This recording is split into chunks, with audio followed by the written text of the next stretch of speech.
जब अनुराग ने करण को फैमिली में वापस आने के लिए कहा तो करण सोच में पड़ गया। करण अपना सर पकड़कर वैसे ही चुपचाप बैठा था। उसे ऐसे चुपचाप बैठा देखकर आकाश बोला, देखिए अनुराग जी, आपको भी ये समझना चाहिए कि इस वक्त करण पर क्या बीत रही है। आप ऐसे ही उसे अचानक से फैमिली में वापस आने के लिए नहीं कह सकते।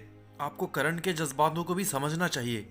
मुझे लगता है कि आपको करण को थोड़ा समय देना चाहिए ताकि वो हालात को अच्छे से समझ सके।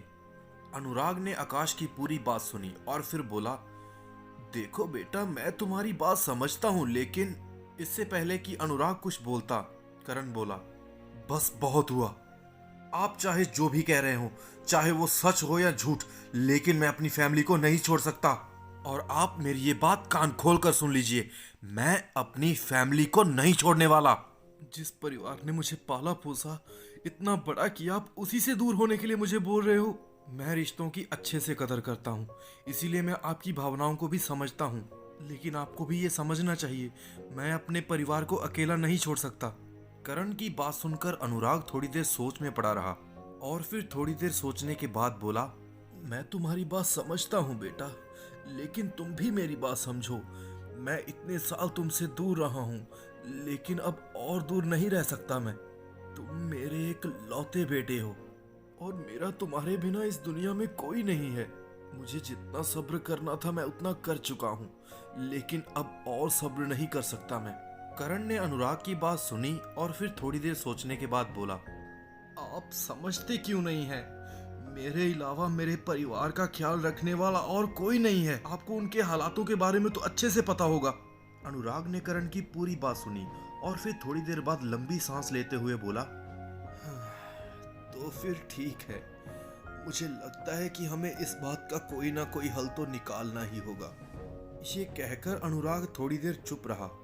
करीब 1 से 2 मिनट के बाद वो बोला, ठीक है, मैं तुम्हें तुम्हारे परिवार को छोड़ने के लिए नहीं कहूंगा, लेकिन तुम्हें सिंह फैमिली में वापस आना ही होगा। मुझे नहीं पता कि तुम ये कैसे करोगे, लेकिन तुम्हें तुम्हारे पुराने परिवार के साथ साथ हमारे परिवार की जिम्मेदारियां भी उठानी होगी। करण ने अनुराग से कहा, ठीक है, मैं आपकी बात मानने के लिए तैयार हूँ, लेकिन मैं अपने परिवार के साथ ही रहना चाहता हूँ। मेरी कुछ जिम्मेदारियां हैं जिन्हें मैं निभाना चाहता हूँ। अनुराग ने कहा, ठीक है, जैसा तुम चाहो। ये कहकर अनुराग ने अपनी जेब से फोन निकाला और बाहर खड़े विशाल को कॉल लगाया। अनुराग ने विशाल से कहा, विशाल, अब तुम अंदर आ सकते हो। अनुराग के कॉल काटते ही विशाल अंदर आ गया और अनुराग के पास आकर खड़ा हो गया। जैसे ही विशाल अनुराग के पास आकर खड़ा हुआ, अनुराग ने उसके सामने अपना हाथ बढ़ाया। विशाल समझ गया था कि अनुराग क्या कहना चाहते हैं, इसीलिए उसने अपने बैग में हाथ डाला और एक कार्ड निकालकर अनुराग को दिया। अनुराग ने उससे वो कार्ड ले लिया और वो कार्ड लेकर उसने करण की तरफ बढ़ाया। करण ने हैरान होते हुए कहा, ये क्या है?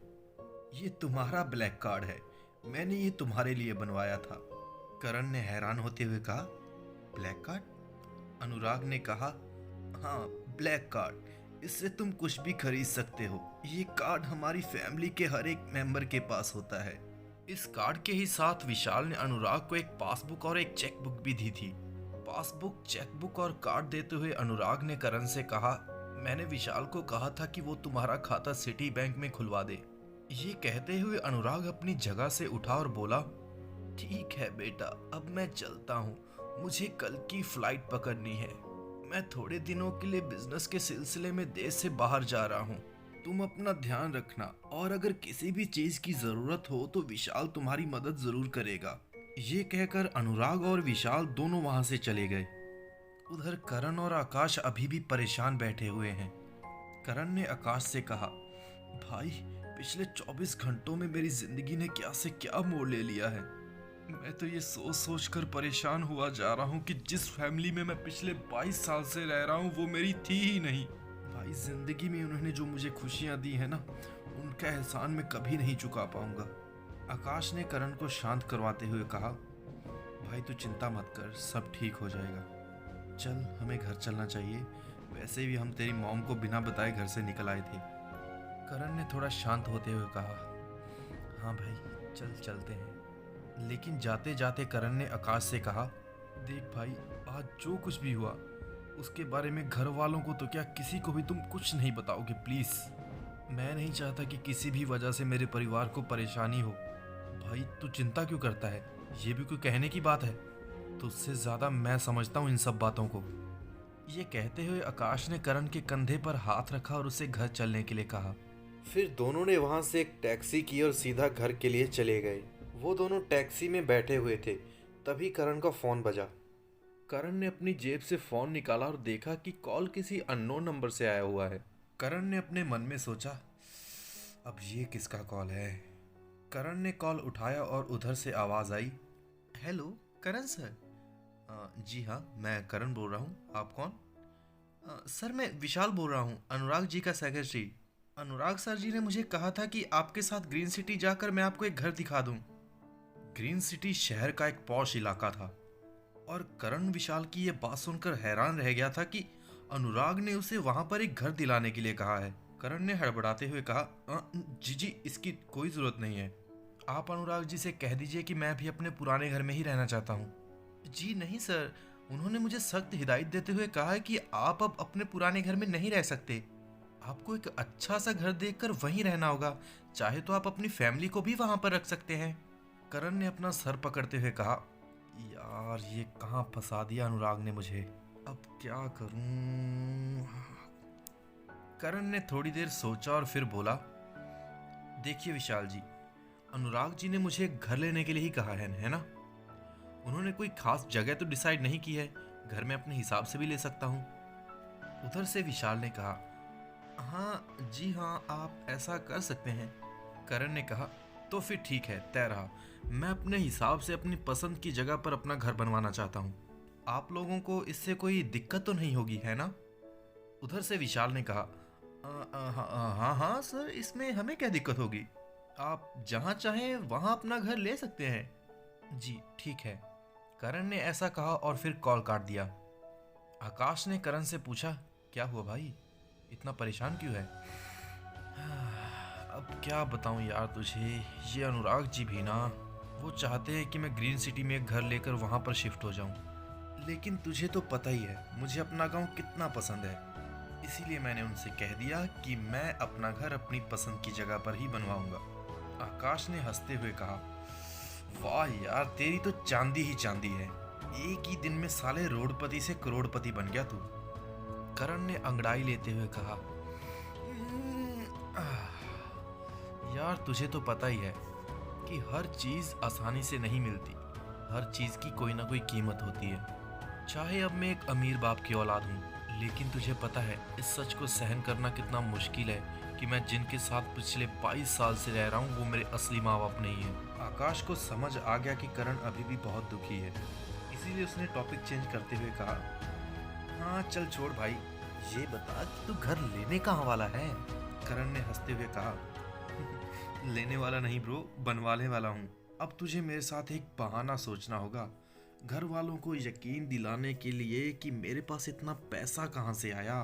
करण ने आकाश के सर पर टपली मारते हुए कहा, अपनी ये मोटी बुद्धि चला और कोई बहाना सोच।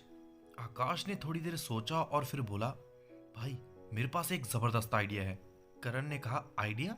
कैसा आइडिया? आकाश ने कहा, देख तू अपनी मॉम को कहना कि तुझे सिंह कॉर्पोरेशन में एक जॉब मिल गई है, पूरे 50 लाख का पैकेज मिला है तुझे।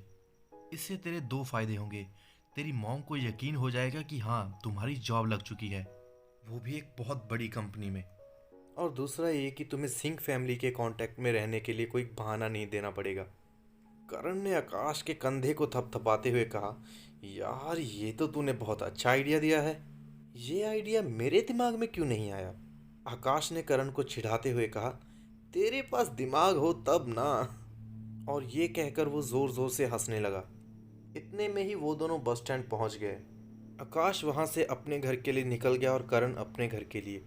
करण अपने गांव को जाने वाली बस में बैठ गया और पूरे 20 मिनट बाद घर पहुंच गया। करण की मॉम ने करण के घर आते ही उससे पूछा, बेटा कल से कहाँ थे तुम? और ये क्या? हाय रब्बा, ये चोट कैसे लगी तुम्हें? हाय मेरा बच्चा, इतनी चोट किससे लड़कर आया है तू? हाय रब्बा, क्या करूं मैं इस लड़के का, आए दिन किसी न किसी से झगड़ा करता रहता है ये। अपनी माँ की तो तुझे बिल्कुल भी चिंता नहीं है।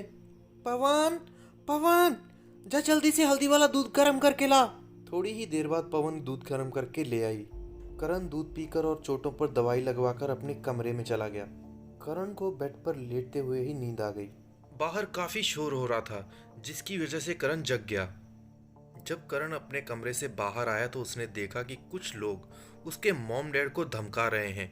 अभी के अभी हमारे पैसे इधर रखो वरना घर खाली करो। जब पैसे चुकाने की औकात ही नहीं है तो उधार क्यों लेते हो? ये बात उनमें से खड़े हुए एक आदमी ने कही। तभी करण के पिताजी बोले, देखिए सर, मैं आपके सामने हाथ जोड़ता हूँ, प्लीज मुझे थोड़े दिनों की मोहलत दे दीजिए, मैं आपके पैसे जल्द ही चुका दूंगा। फिर से वो आदमी बोला, अरे थोड़े दिनों की मोहलत? जब पिछली बार आया था तब भी तुमने यही कहा था। मैं कुछ नहीं जानता, अभी के अभी मेरे पैसे दो या घर खाली करो। करण के पिता उनके सामने हाथ जोड़कर विनती कर रहे थे कि वो थोड़े ही दिनों में उनके पैसे लौटा देंगे, लेकिन वो इंसान सुनने के लिए तैयार ही नहीं था। तो क्या होगा आगे? आपको क्या लगता है, क्या करण उनके पैसे चुका देगा? जानने के लिए सुनते रहिए instant billionaire, only on my stories India पर।